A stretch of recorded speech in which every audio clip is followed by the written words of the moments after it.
Hey, what's up everybody? This is a quick video on how to do a bulb replacement on one of these little mini 6 bulb chandeliers. Basically, these usually are hung in stairwells. Basically, you just come up to it and one of these glass panels is going to have a little notch on it, and you could grab this and open it like a door. Once this is open, obviously with your power off, you could undo the bulbs, unscrew it just like a regular light bulb. So what you would do is you'd unscrew it and then you take it out, and then you just get your new one. So say this was my old one, I unscrewed it. It takes, they have a lot of threads, so it takes about 30 seconds to unscrew, and you grab your new bulb, and then you just put it in there. And I'll say it again, make sure the power is off. I just have the lights on right now.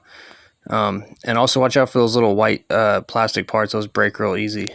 So you'd have your power off when you remove the bulb and screw it in, and then you just come in here. Try not to disturb this too much and just screw the bulb in. You should feel the bulb kind of bottom out. You don't need to try to tighten it any more than that, because you could break it. Also, this chandelier part that has the bulbs on it, you could kind of spin that a little bit. You could reach underneath here and spin it.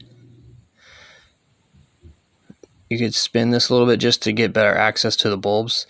I try not to spin this too much though, because I'm not sure if it unscrews it a little bit or what. But I try to turn it back to where it was when I'm done. But that's it. Hope this video helped you out.